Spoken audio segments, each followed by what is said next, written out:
Research Facilitator at Kent Community Health NHS Foundation Trust. We are an NHS trust based in the southeast of England, and we deliver services covering Kent, Medway, East Sussex and London. We're one of the largest community trusts in the country and employ over 5,000 members of staff, mainly nurses and AHPs. We found that non-medical staff have lacked the experience and confidence to progress their own ideas, and although there were some pockets of good research happening, they were really limited to particular areas. So we, along with a local university, were awarded funds from Health Education England to develop research skills and training, which has resulted in this programme.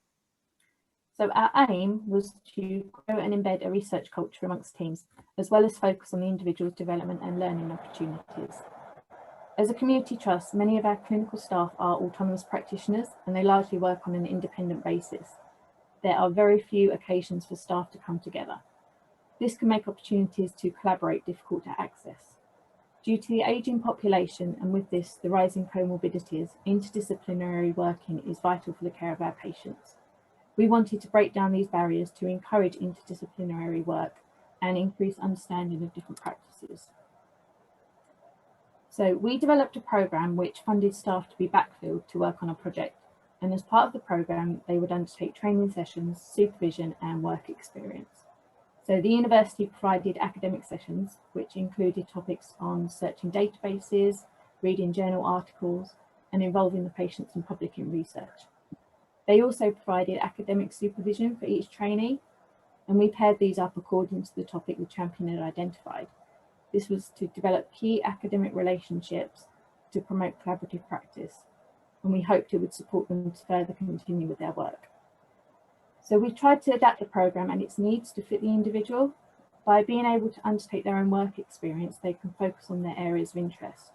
And by having experiences across both settings, we felt this would offer a chance to view different aspects of research. Within the Trust, we also run what's known as the Research Interest Group. So we hold sessions every other month, which alternate between training afternoons or ideas and development sessions. We have a subgroup known as the Clinical Academics Group, which is open to any member of staff undertaking research as part of an academic qualification. So both of these groups were offered to the champions as a way to connect with others.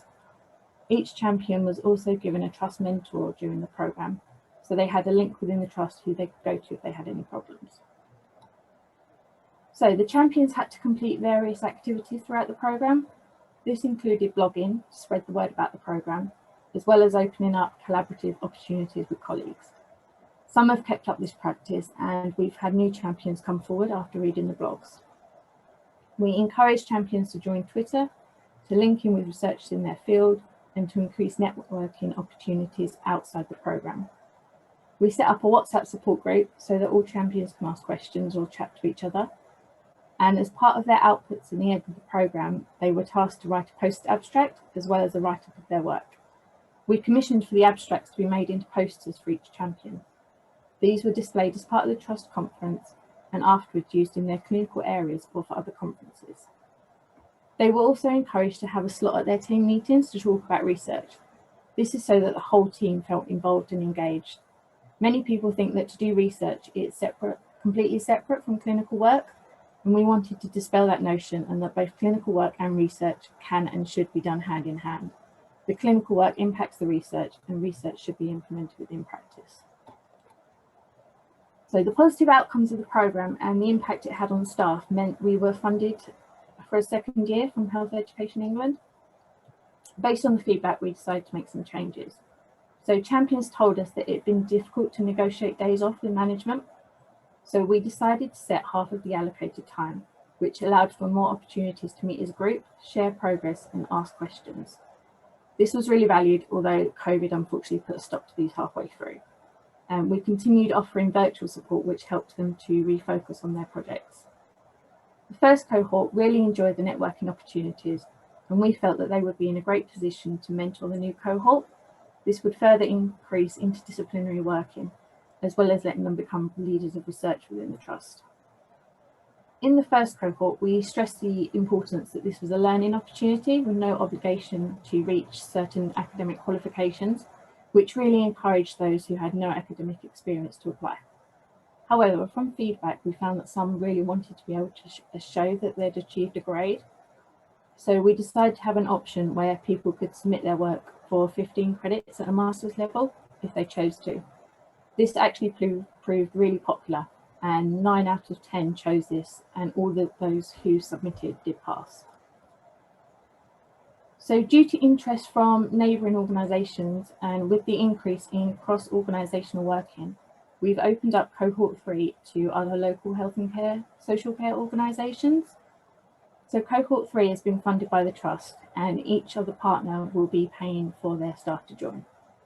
So the past year with COVID-19 has highlighted the importance of being able to work across boundaries and to follow the patient pathway. We're hoping that by creating a wider network of research active professionals, we can look at system-wide challenges and foster a collaborative approach to problem solving. Our developments and changes to the programme have largely centred on increasing opportunities to network with others. So this is a breakdown of the disciplines so far, and I've included those who have already been accepted onto cohort 3. So nearly all of those that have applied have been new names to the research team. So we evaluated the programme by collecting questionnaire data from champions. Prior to the programme, 28% of respondents said they didn't feel very confident about their academic abilities, and after the programme this decreased to 17%. Staff have realised that questioning why things are done in certain ways is vital to improving patient care, and 100% felt more confident to make improvements in practice. So some champions really embrace the idea of getting their work noticed by a wider audience. They have been involved in supporting government papers and priority setting partnerships with the James Lind Alliance. These were sought out by the individual champions who developed the confidence to pursue opportunities that they normally wouldn't have done. The programme has also gained interest from NHS Trust nationally, and we have linked in with others facilitating similar programmes. And as part of this, we are arranging for a virtual meetup to build up an even wider multidisciplinary network of research active and engaged clinicians. We also requested feedback from managers from the first cohort, and they reported that the programme had helped to raise awareness of the value and importance of research within their teams, and there were increases in the individual's confidence. All managers' respondents said that they would recommend and allow more staff to participate, and that they would like to become more involved with the research activities within the Trust. Now, I'm hoping I can share with you a video which talks about some of the champions and how they've kind of experienced the programme.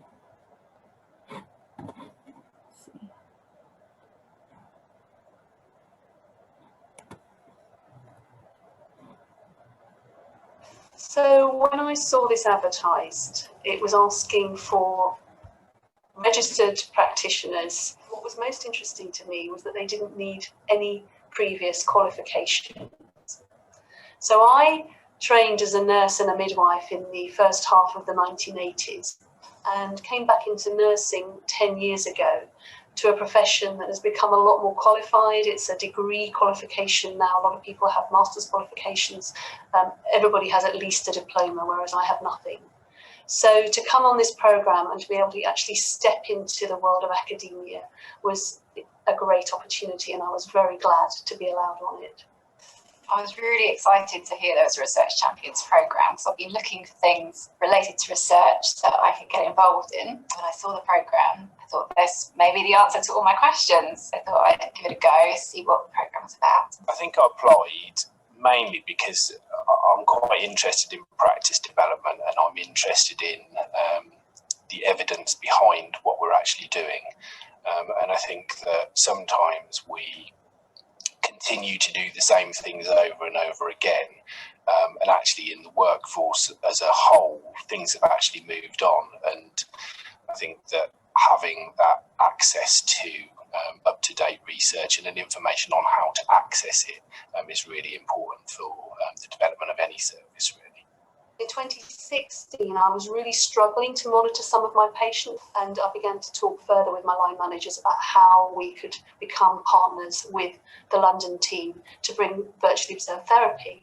We needed further funding, and we needed to better evidence the fact that this was beneficial to our service users. But I would not have had time to do that. What happened was I was able to be funded for 2 days a month, and I was able to attend university study days and research interest group time, and also study time to actually compile and write my literature review. On a professional level, it's given me confidence to be able to look at literature with a more critical eye, and to be able to have the confidence to delve into the literature body to find out actually what's there to help my service, to help my levels of practice. Our tuberculosis team has benefited enormously. We've actually put on our meeting agendas that there's a research slot. Since I've started, we have someone else in our team who's taken research further as part of the internship and then the PCAF programme, and someone else who's joined the next cohort of research champions. And I think people are just more aware of that research is out there, that there's evidence to look at, and that there are opportunities to find the time to look at it. The most valuable experience for me on this programme has been being immersed in an academic environment and meeting like-minded people. My clinical practice has changed in that I've felt more confident to say that research shows this, or there's this piece of evidence to show that. I think the most valuable thing of the programme for me has been, it's really helped my confidence to engage with research. I had a bit of a feeling that the research community was something very different to the clinical community, and actually I've learned there's a lot of overlap. So I am a new Twitter user in the last year since doing the Research Champions programme. I started out just by following people in my profession, people who are well-known researchers in my profession, and discovered there's a huge research community on Twitter sharing their findings, sharing research articles, sharing research questions and looking for answers, encouraging each other. It's been really useful. It's helped me connect beyond Kent. I've sort of connected now as speech therapists across the country, but also across the world. I'm most looking forward to actually being an investigator and seeing what's out there, seeing what best practice is happening up and down the country or even worldwide, and to look at how we can apply that at a local level. I attend the research interest group meetings because it's a good time to hear about what else is going on in the trust and a wider sphere. I've heard people talk about other projects they've been involved in, other funded events they've attended. I've seen people bringing their posters for review, for peer review. So I applied for the internship programme. It was based entirely on the project that I worked on in the Trust's Research Champions programme. I was really excited to be accepted onto the programme. So I start in October and hope to take it further. I wouldn't have had the confidence to apply for it had I not done the Research Champions programme. I knew that it existed, but I didn't know that actually it could be accessible to someone like me. So as part of the Research Champions programme, I developed a poster that was part of the outcomes of the programme. I was really excited to have it accepted. So it was accepted by the British Physiology Society, their clinical symposium. First time I developed a poster, first time I presented a poster, and yeah, it was a great experience. Because that's the first programme that's not actually asked for prior university or diploma qualifications. I was interviewed, and subsequent to that meeting, I've been given an unconditional offer for a 3-year part-time master's in advanced specialist healthcare through the University of Kent. And the Education and Workforce Development team have agreed to sponsor all of that. So I feel that without having attended the Research Champions programme, I wouldn't have even dreamt of applying for that course. And I'm quite blown away, actually.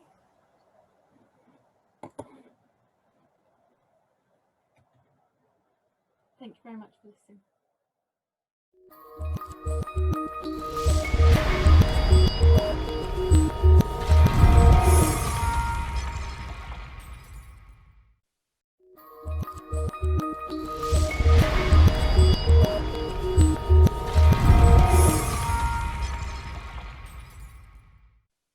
My name is Mary Showstark. I'm an assistant professor at Yale University School of Medicine Physician Assistant Online program.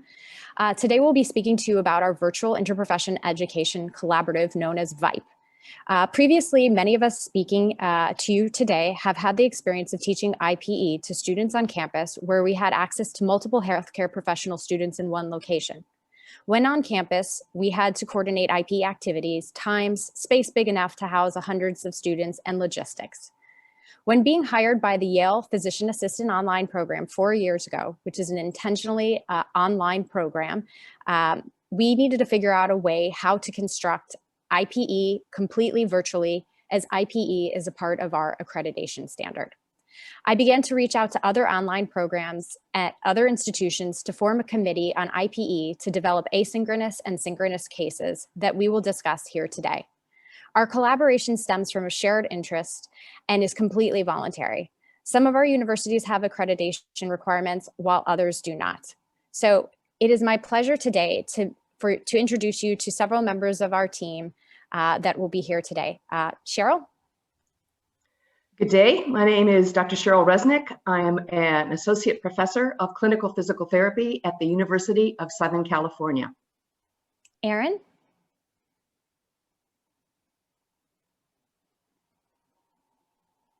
You're on mute, Erin. Hi, I'm Erin Embry. I'm an associate clinical professor and associate dean for academic operations from the Department of Communicative Sciences and Disorders at New York University.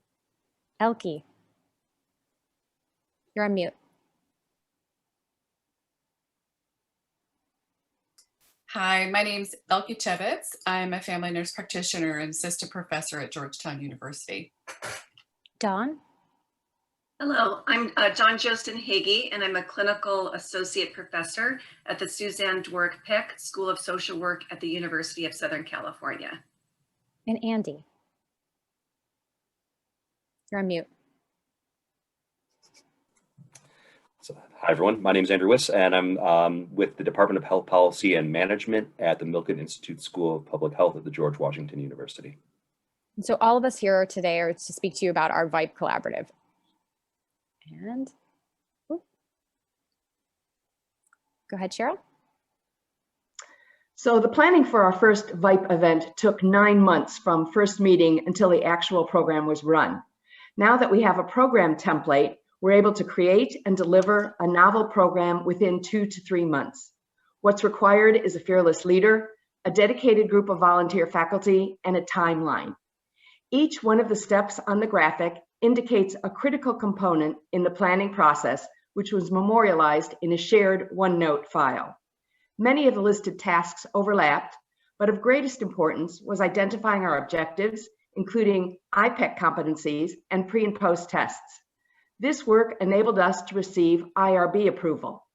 After that, we used our time to refine the patient case, write a script used in filming the patient scenario, and create the asynchronous learning content, which you'll hear about in detail next.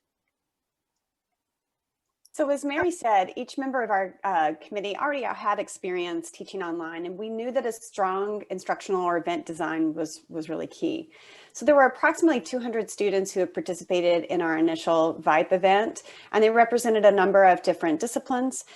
We knew that when bringing together these students with various backgrounds and for an interprofessional learning experience, we knew that it was important that each participant enters into it with some basic foundational knowledge about the disciplines that were represented.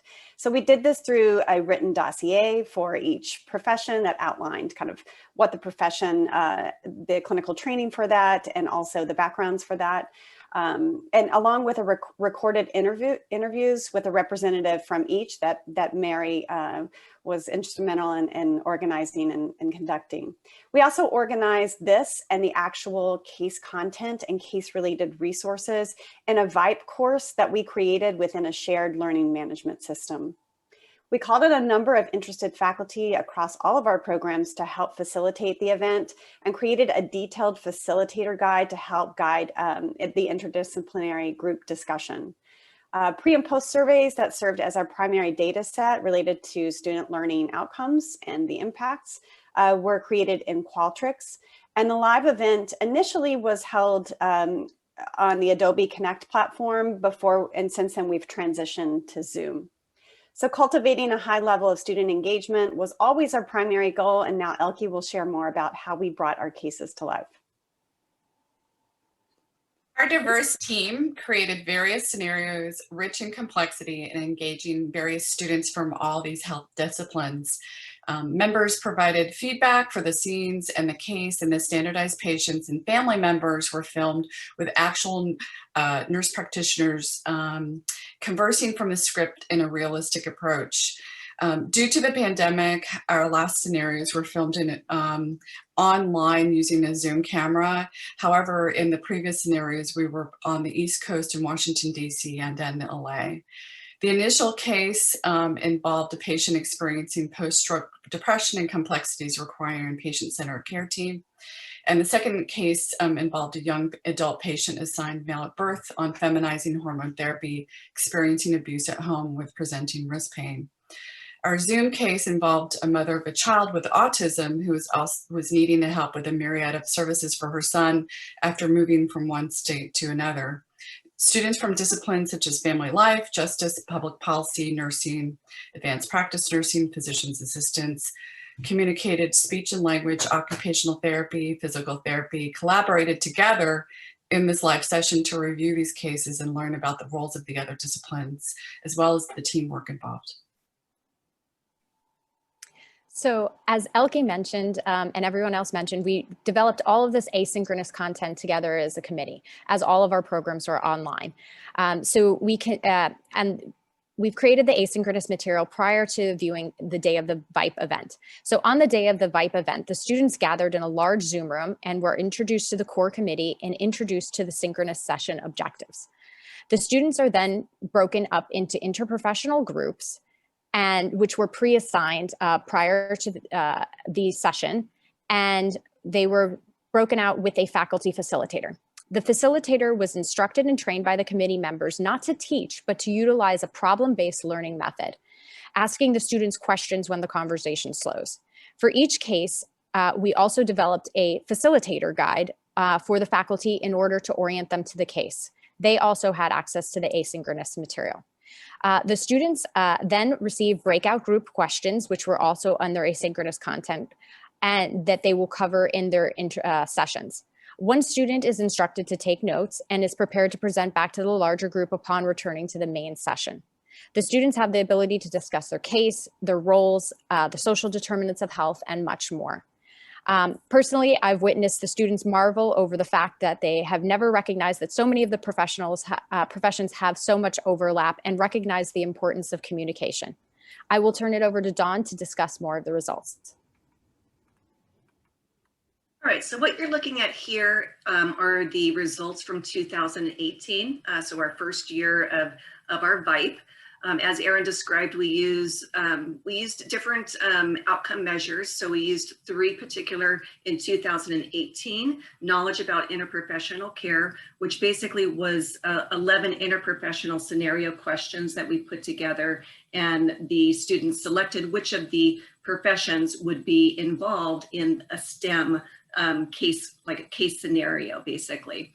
The other was knowledge about roles and responsibilities, of understanding the responsibilities of all 7 professions, and then the interprofessional attitude scale, the IPEs. So in our first year, we had 187 students participate across 7 professions. So we had advanced practice, registered nurses, occupational therapy, physical therapy, physician assistants, public health, social work, speech and language pathology. For our first outcome measure, knowledge about interprofessional care, we saw statistically significant improvement in total knowledge about interprofessional care in our group of 117 students who completed the pre and post. For the second outcome measure, knowledge about roles and responsibilities, we also saw an increase, statistically significant increase in the understanding of the roles and responsibilities among the 118 students who completed that outcome measure. And then lastly, with the interprofessional attitude scale, we saw well above the expected mean of 4 to indicate statistical significance in terms of some of the endorsements of perceived interprofessional competence as a result of participating in our virtual interprofessional education training. Next slide, please. And what you're looking at now is our second year, 2019. So similar participant numbers, we added 3 additional professions: child life specialists, justice and public policy professionals, and registered nurses. Similar to 2018, we have the 3 outcome measures, and then we added a 4th beginning in 2019, which is the Interprofessional Collaborative Competencies Attainment Scale. As we saw with 2018, knowledge about interprofessional care, we saw statistically significant improvements in total knowledge about interprofessional care. Same thing with knowledge about roles and responsibilities of the various 10 members. So we added a few more scenarios into this second outcome measure. And again, statistically significant increase in understanding. Same thing with the interprofessional attitude scale. With the exception of interprofessional biases, we saw a mean of greater than 4 with each of these subscales. And then lastly, with the interprofessional collaborative competencies attainment scale, there too across all 6 subscales for communication, collaboration, roles and responsibilities, collaborative patient family-centered approaches, conflict management resolution, and team functioning, we saw a significant increase in the competencies, perceived competencies as a result of participating in the virtual interprofessional education. And next will be Andy. Thanks, Dawn. And just to reiterate, I think it's really important that we have quantitative evidence of both cognitive learning and also affective learning collected here, but I can tell you just observationally from having participated in these activities as well, that our students, in terms of doing and teams, we've seen great learning outcomes as well, though we don't necessarily have quantitative evidence of that as well. So in terms of challenges and lessons learned. At the intra-institutional level, I know that most in attendance today are somehow involved in the IPE world and realize some of the intra-institutional logistics that exist. Challenges that we have as programs, meeting our accreditation requirements, finding time in our students' curriculum for them to actually attend these events. These are all individual challenges that us from institutions that have chosen to collaborate together need to address before coming together to address inter-institutional logistics and challenges, what it means for us all to work together. Finding a time in our mutual academic calendars where we could actually pull hundreds of students together from different disciplines with different schedules has certainly been a challenge, but one that we've been able to address mostly through just hard work of the committee members that are present here today. Managing a large number of individuals from different institutions always proves to be a challenge as well. These events always, run with at least 200 students. But with appropriate, and we'll talk about this in a minute, support, a lot of those administrative challenges can be addressed. One really striking challenge that we're still working through today as we continue to offer these virtual interprofessional education activities is the idea of mandatory versus voluntary student participation. Those of us with programs that, let's say, do something like enroll students in a 0 credit course normally see student participation after enrolling well over 90%, while those that have voluntary student participation sometimes see fall off of 20% or more of the students that register. So that's something that we're continuing to work on today. Lessons learned, and there's been a number to date.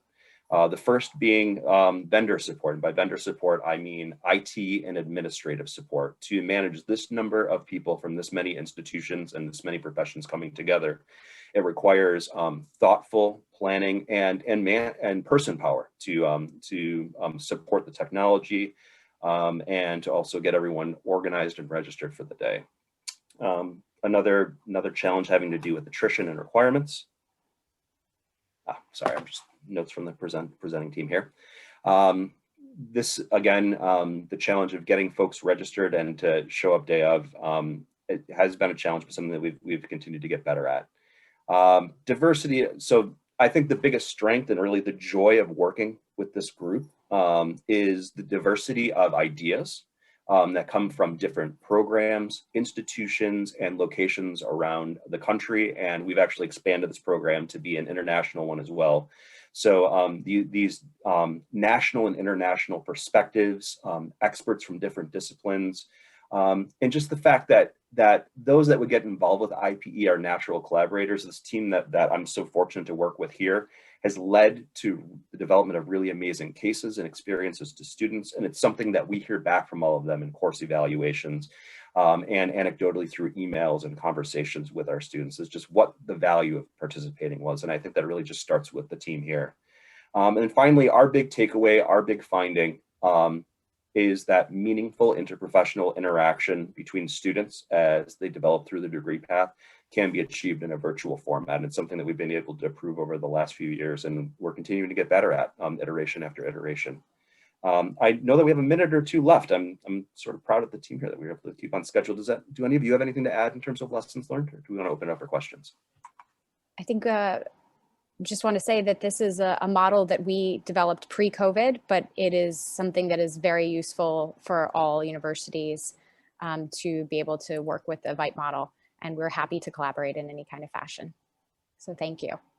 And I think on top of that, Mary, that with COVID, we know that a lot of our professions have had to convert to virtual interactions with real client interaction. So it makes sense that we can achieve this type of meaningful experience for our students through a virtual format, because they are actually trying to duplicate that now with their own client interactions.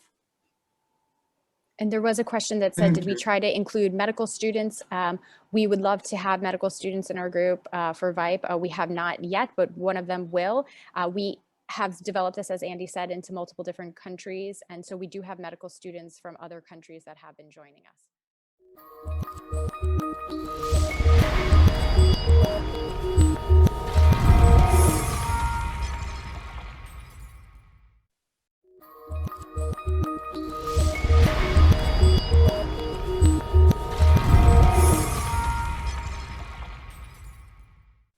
I'm an associate professor in medical education at Norwich Medical School at the University of East Anglia in the UK, and also honorary senior research fellow at the Faculty of Dentistry at the University of the Andes in Chile. And today I would like to present to you this work we've conducted around two programs that we developed in both universities. I've been lucky enough to work with both programs. And these programs are mainly centered on faculty development for educational practice improvement. They're online programs. We've deliberately set them their learning environment in an interprofessional setting. So we all know that well-planned IPE activities, learning activities, have several benefits, as we have seen in the literature, improving teamwork, improving communication, which will lead to enhanced professional practice. And most importantly, it would benefit and would foster valuing the role of others in the healthcare team. Of course, that this is true when it is well planned, and when educators believe in IP and they are able to plan it well, and they have also experienced it. On the contrary, when IP activities are poorly planned, they can have detrimental outcomes. So they can lead to reluctance to engage in interprofessional collaboration, and they could also reinforce negative stereotypes. So one of the things that we have been able to do is to train the trainers in interprofessional settings, and when they are seeking for educational enhancement of their teaching practices.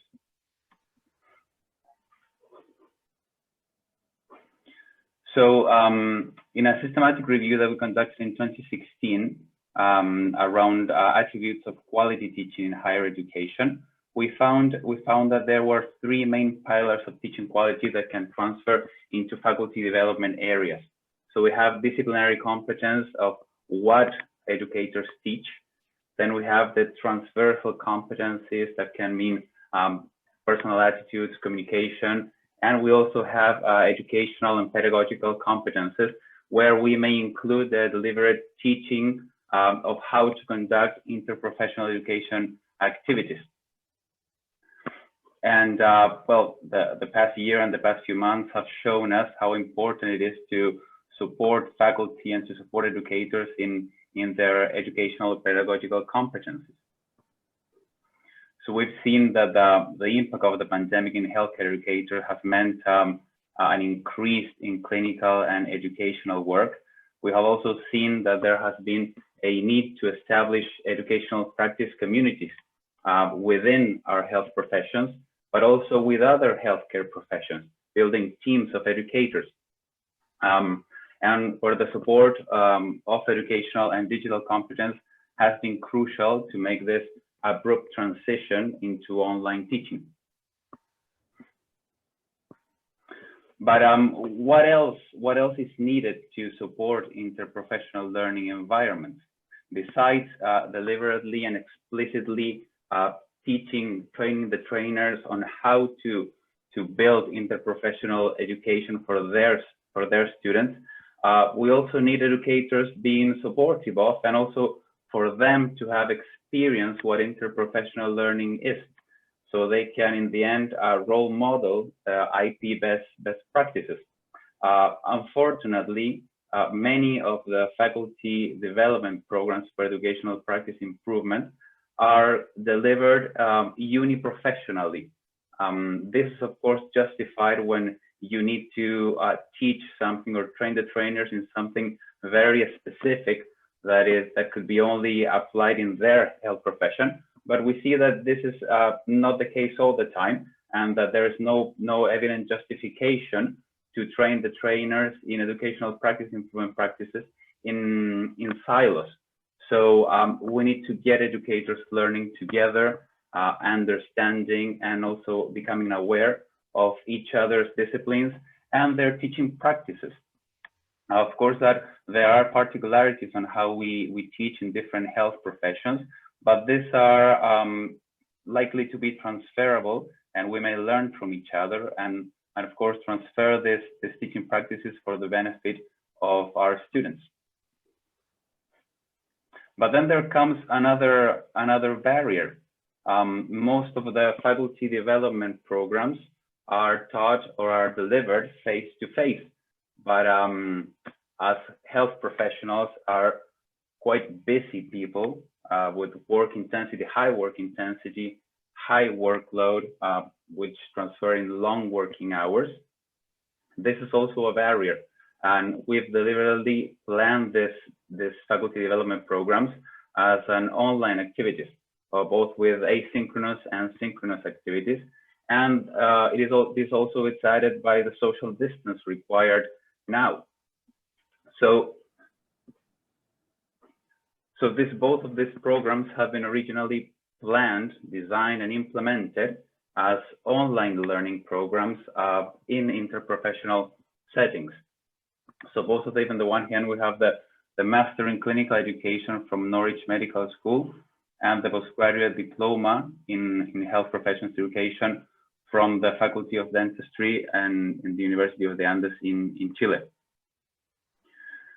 So here is a table that I would like to show you, outlining the main characteristics of both programs.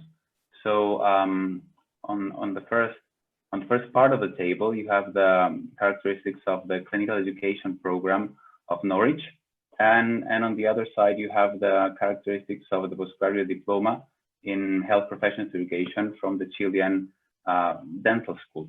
So the purpose of both of these programs is to enhance and refresh faculty's clinical teaching practices in an interprofessional learning environment, where both students come from multiple health-related disciplines, but also there is a multidisciplinary team of tutors.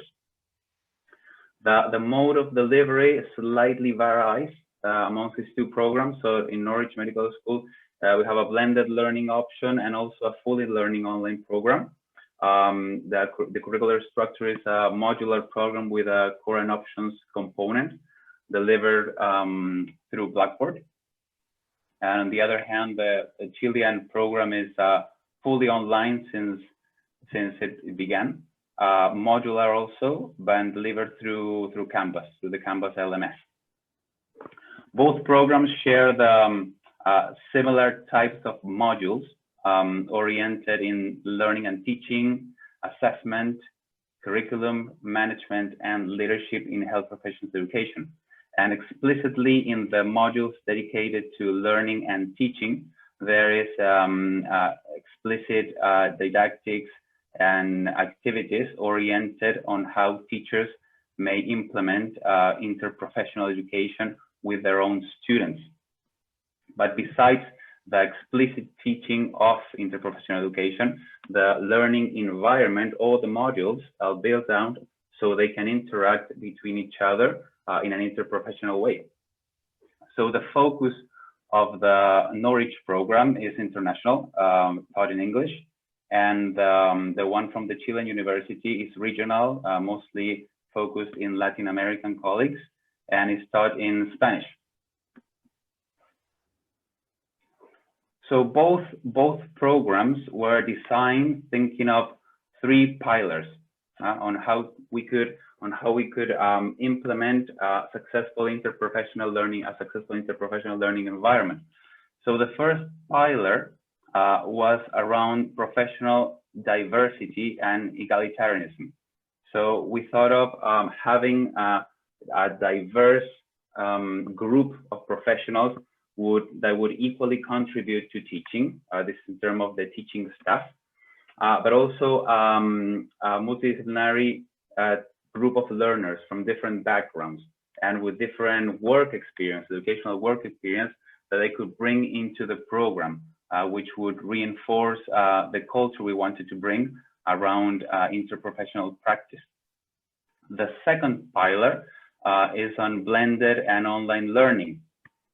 So the courses were designed as flexible and available mostly off campus, so that different healthcare or clinical educators could enroll and could complete it and could have the same opportunities as some of others that could have more available time. So we were aware of their busy schedules and the needs of 21st century health professionals. And the third pillar was around active learning strategies.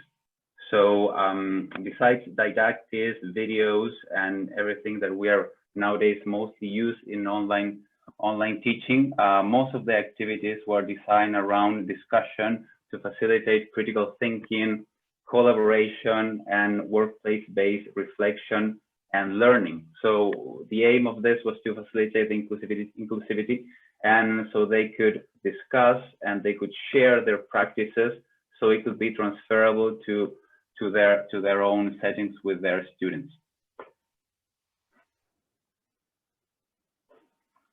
So in this slide, you may see the student profile of both programs and the core staff profile. There's a lot of numbers. It's not intended as an eye test, so sorry about that. But I just wanted to show you the diversity of healthcare professions that we've had in terms of the student profile, with roughly similar total numbers, differently distributed, but both programs have had different healthcare professionals, different clinical educators enrolling. And in terms of the core staff, there's also diversity in who is in the team that is leading and teaching the program. So both learners and our team of educators, we have reported a positive feedback across both programs' internal quality assurance reports. And for the Norwich program, the course has been received external validation from the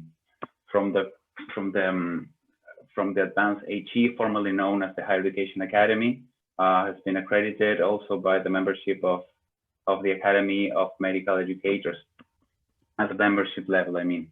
So this program has received external validation. So what has facilitated the positive online interprofessional learning environment? what has been the main lessons learned, I would say, the main lesson that we have learned in delivering these two programs with the intention of building this interprofessional learning environment.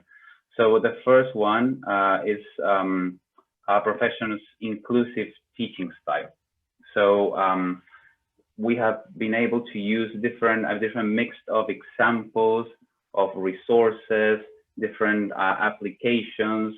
The readings we give to our faculty, to the clinical educators, come from different health care contexts. So there is not a dominant health profession within the program in terms of how we teach and how students learn within the course. And also the topics that are covered are, we have planned to be useful for all of the health professions involved, such as clinical supervision or student-centered teaching. The main second lesson that we have learned is that we have had to deliver these programs in a flexible learning climate. Build of flexibility has been very important. So we have been able to deliver personalized tutorials, small group teaching, and flexibility also to support student needs and their personal interests. And this flexibility is reflected in their attendance. We know that they sometimes have things that they cannot miss, so they are not able to attend. So we also tend to record all of our synchronous sessions and make them available for anyone that has not been able to attend, so they can catch up, and also with assignment submissions. And we have tried to do a balance, synchronous to asynchronous contact, favoring more asynchronous activities, but also keeping the synchronous bit of both programs. And the third main lesson learned is to promote interprofessional peer work, designing discussions, debates, teamwork, but we have done this with deliberately balancing the professional membership in the groups. At the beginning, the clinical faculty enrolled in the program were a bit reluctant to do this, but when we share with them the rationale of doing this, that it was more focused on how they taught things, on how they planned the learning of their students, more than on what they were teaching, they managed to understand what the activities were all about, and the activity was mainly aiming for them to share how they taught, on how were their educational practices, more than the content teaching.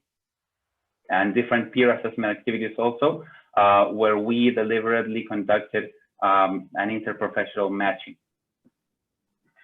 So some of the takeaway points, some of the main takeaway points from this experience have been first, I would say, the relevance of faculty development initiatives, and these programs were delivered in different geographical settings, in different languages, in different cultures, but they were relevant for all of the people, the clinicians involved, recognizing the relevance of preparing educators and learners for interprofessional learning and collaborative work.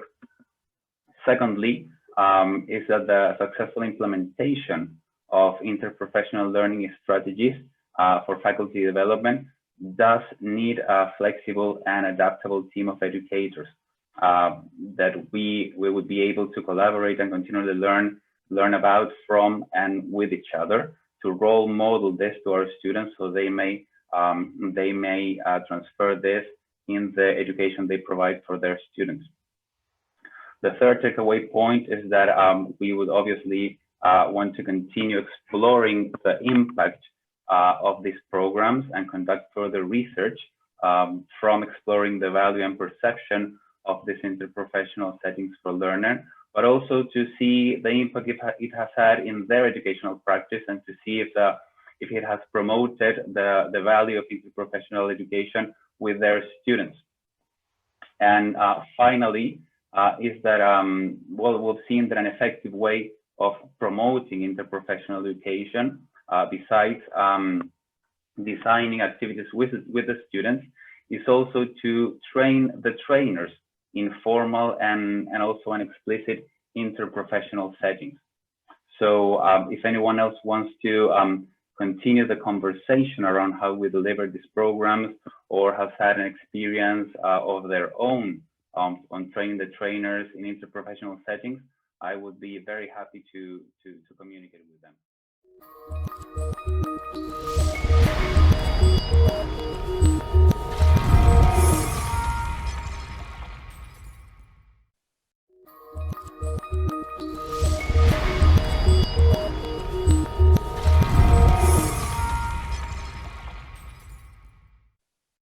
Good afternoon, everyone. This is Dr. Omar Al-Wahoush. I'm an intern at Salmania Medical Complex here in Bahrain, and a 2020 graduate from Rcsi Bahrain as well. And today I'm going to talk to you about our research, Rcsi Bahrain students' perceptions towards interprofessional education and social interactions.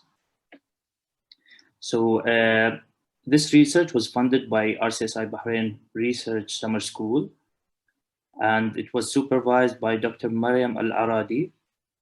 It was done by 6 students, 3 from the medical school and 3 from the nursing school, and these are their names. Okay, so interprofessional education is achieved when 2 professions learn and work together to deliver the best care for the customer or the patient here in our case. There are many advantages for interprofessional education, such as improving teamwork and increasing the knowledge of the students. On the other hand, most of the medical errors and poor patient care are due to poor teamwork skills and collaborative work between the different workers in the medical field. Despite the importance of the research in this field, it's very little, and this encouraged the authors to do this research. In Rcsi Bahrain, our university, we have 2 schools, the School of Medicine and the School of Nursing. And as the president of the student council back then, it was my 5th year, I was thinking about the reasons that prevent the students from both schools to interact with each other. And this was the first objective for this research, to find out the barriers affecting students' interactions inside the university. In my first clinical year, I realized that there is a huge gap between the doctors and the nurses in the hospitals. And this made me think that maybe if we could teach them together in the university, they might be able to work as a team in the future. And this was the second objective. So we conducted this research in 5 steps. The first step, that we sent an email to all students from both schools of medicine and nursing saying that we need volunteers, and we described the research briefly. The second step is that we formed an inclusion criteria, and it was to choose 6 non-junior students from each school. And eventually the authors chose a non-probability snowball sampling to just quicken the process. The third step, that over the summer research course, we had 2 group discussions on 2 different dates, one for nursing students and one for medical students. And both these sessions were held in the main building of Rcsi Bahrain. Those discussions were recorded after getting the consent from the volunteers. Then the ideas and answers of the 3 medical students and the 5 nursing students that we ended up with were transcribed after the sessions. Those answers were prepared by the volunteers before the discussions, because a semi-structured questionnaire was prepared by the authors and sent to the volunteers prior to the sessions, just to have their ideas with them. And finally, we discussed the mutual findings and compared the findings between the 2 groups to rule out similarities and differences, and arranged them under comparable headings. So I'm going to divide the results into 2 parts. The first part is the importance of the interprofessional education sessions. As you can see, there are so many advantages, but let's talk about the second point there. Nursing skills can complement medical students' skills and knowledge. So this is really important. For example, in med school, like when I was a student, we don't learn the clinical skills that the nursing students really learn from the first year or the second year. So I remember that in my 5th year, I couldn't draw blood from the patients. So this was something that I could learn from the nursing students, my colleagues. On the other hand, medical students sometimes tend to know more about the symptoms and the investigations of the diseases. So theory, knowledge, if we can say. So we can learn from each other. That was the one of the very important advantages. The second part of the results is understanding the barriers that prevent the students from interacting with each other. So this slide gives you the reasons that we found out preventing students from different professions, like making them avoid interactions with each other. And obviously, this represents the sample that we studied in Rcsi Bahrain. So it represents the sample in the university and in the country. So it doesn't have to apply to all places, but I'm sure that there are other reasons in different universities as well. I'll just mention the most important reason in each category. So for the example, the people in Bahrain, they don't really interact with the international students from the medical school because it's a different culture. So in the nursing school here in Bahrain is completely from Bahraini students graduating from Arabic schools, and the medical students here are mostly international. So it's just a cultural difference. And on the personal level, the language barrier is still the most common barrier, since the majority of the nursing students here in our university were studying in Arabic schools, whereas the medical students were all from outside Bahrain. So in this slide, I'm going to mention some solutions to these problems. We can have both educational and social activities that can enhance the socialization between the nursing and the medical students. I have a good example for making interprofessional education an important issue in our schools. So the long case exam here in the final year of medicine and nursing should examine the communication between the doctors and the nurses in one of the stations, for example. And several scenarios can be put in these exams, such as prescribing medications, monitoring the patient's vitals, or simply discussing the patient's diagnosis and management, just to force the students and to help them interact with each other in a better way. Finally, I'll conclude my presentation with 2 points. The first point is that interprofessional education is a very important field, and despite knowing that, we still don't have any serious courses to improve the collaboration between the doctors and the nurses before they start working in the hospitals. And the second point is that I want to thank the organizers of this conference for giving me the chance to present my research, even though I'm not a nursing student. I've known that this conference was organized, or I was invited to this conference through the nursing school in my university. So I'm really thankful for that. Yeah, I'm open to questions. Thank you so much.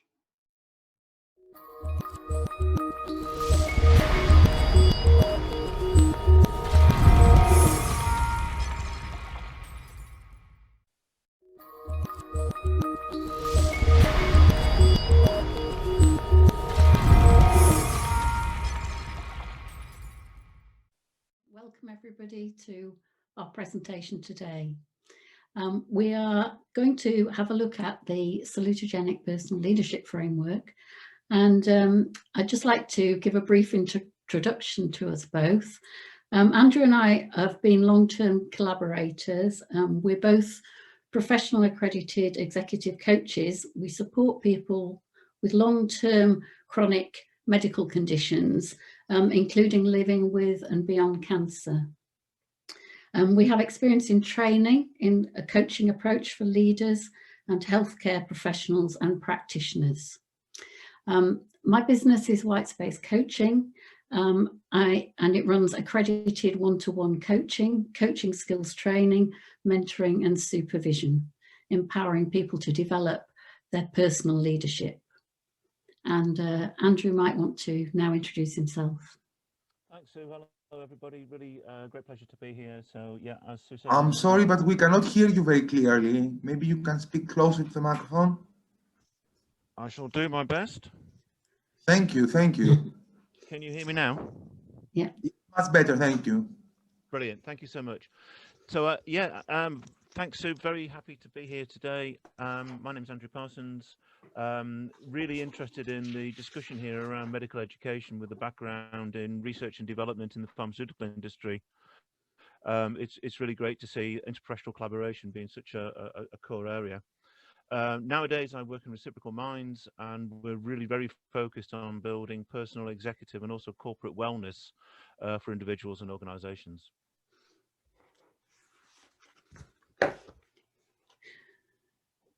So today we'd like to share very briefly ideas on our experience of empowerment and personal leadership to promote health and wellness. This is based on our experience with working with executives, work-based teams, and with patients. I'm sure you'll all be familiar with the definitions of health that are on the left-hand side of this slide from the World Health Organization. What people may be less familiar with is the continuum of ease to disease, which is on the right-hand side.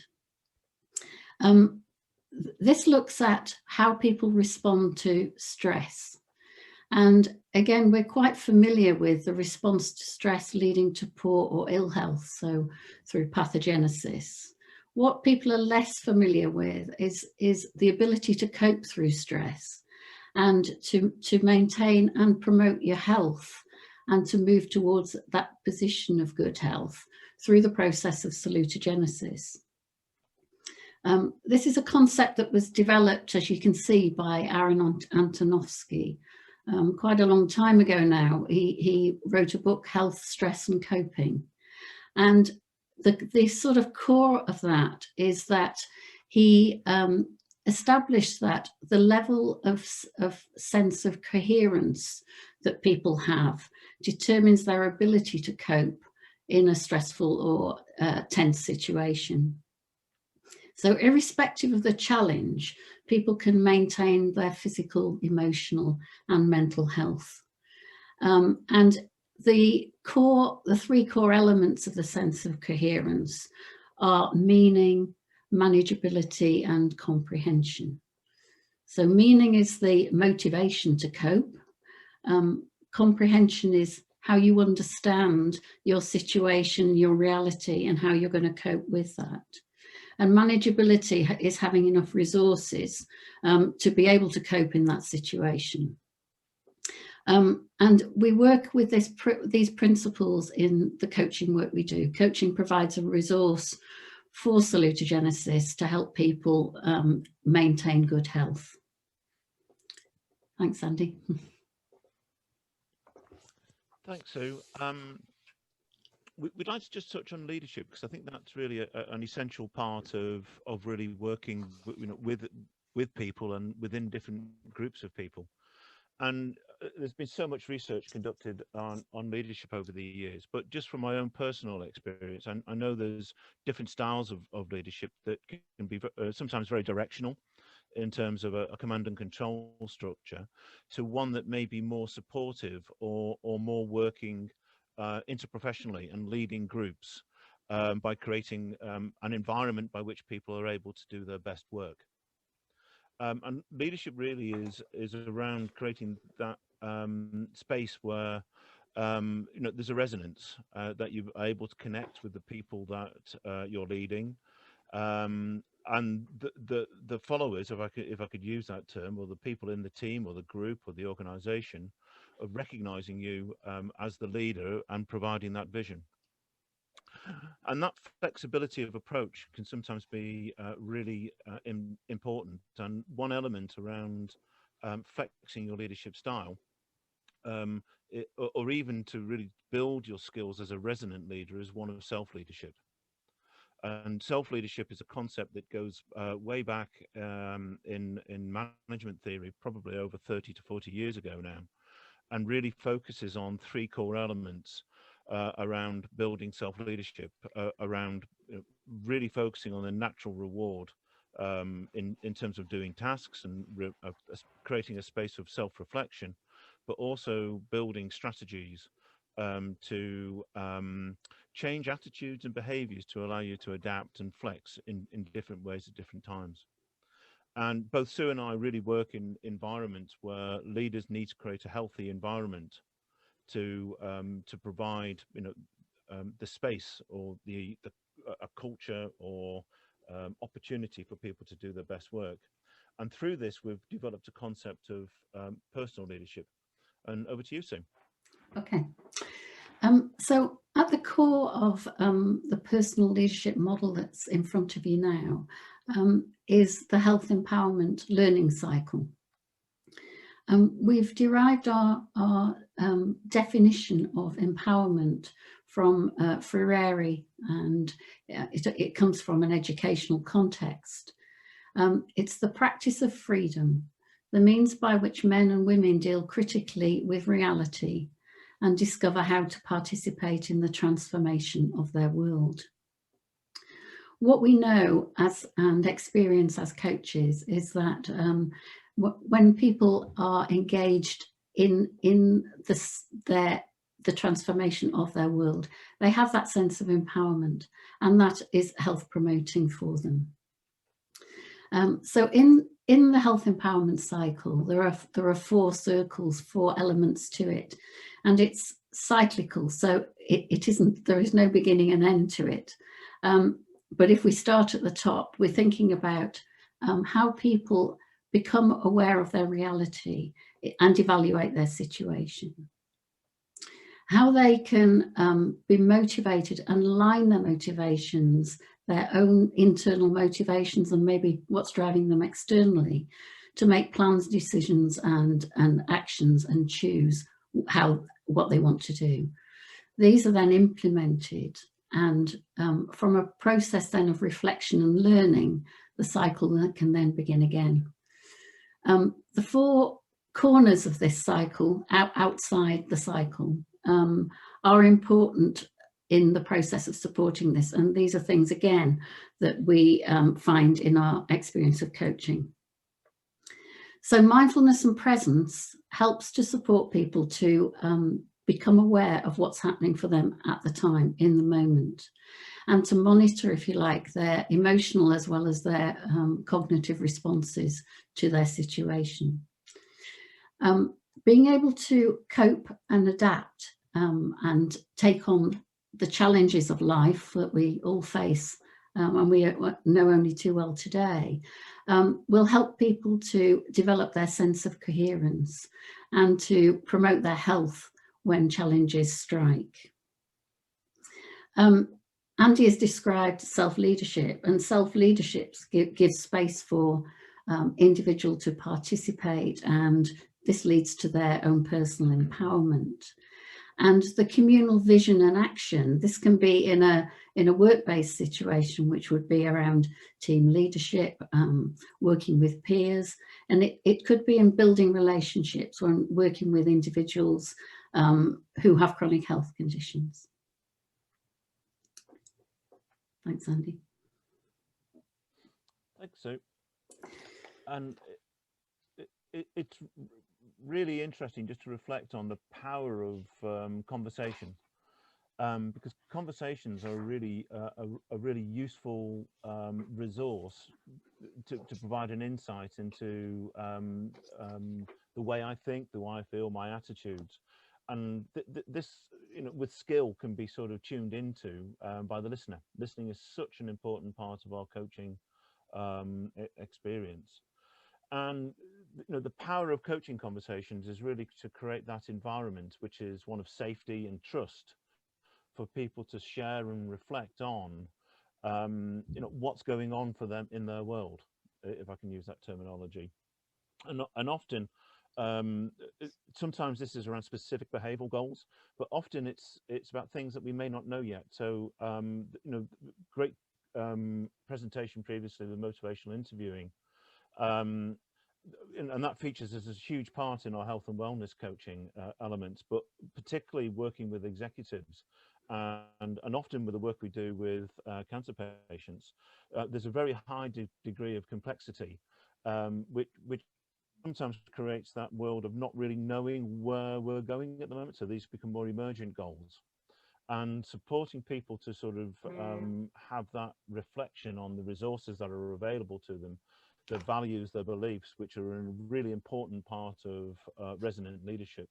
The ability to manage their emotions with a real high degree of emotional agility, understand their biases, their categories, their worldview, is a really important part of that coaching conversation.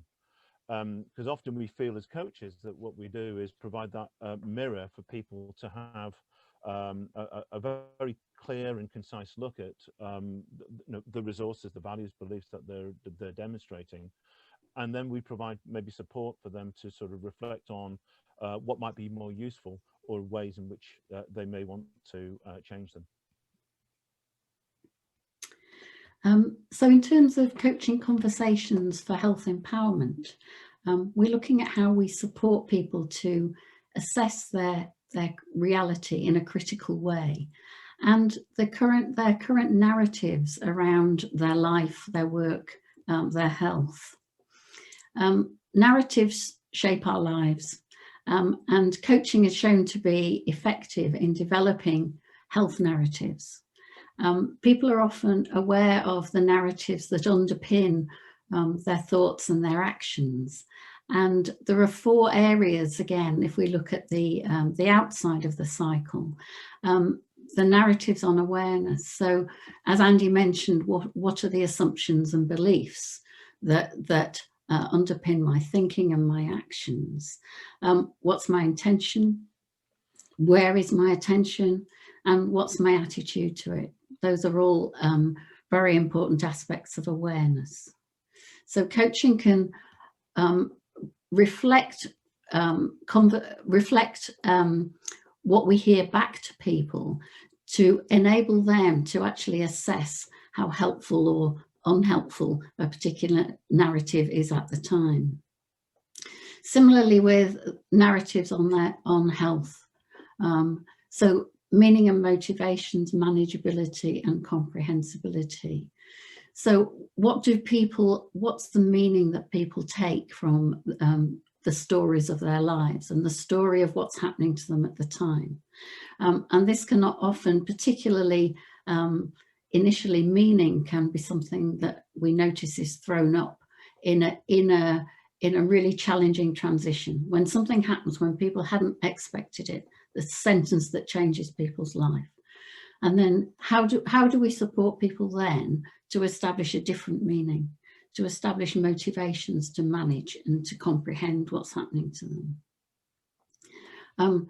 The narratives for self-leadership, which are, as Andy described earlier, are to do with what are the beneficial behaviours and how do I reflect on those and how might they be adjusted to be more beneficial to me?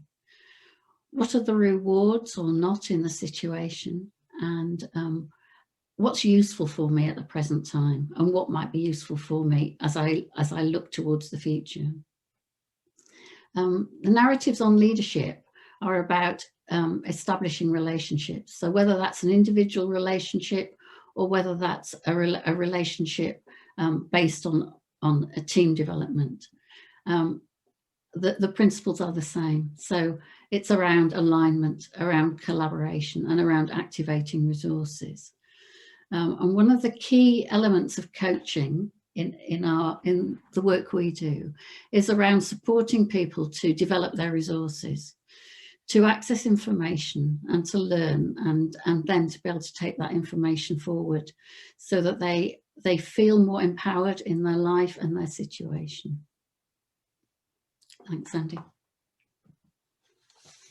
Thanks, Sarah. Thank you very much, everyone, for your attention and for such an interesting discussion and conversation today. We've just put some additional resources there, and we'd be very happy to further the conversation. You have our contact details on LinkedIn. These are our websites. That's Sue at Whitespace Coaching and myself, Andy at Reciprocal Minds. And thank you very much for your attention.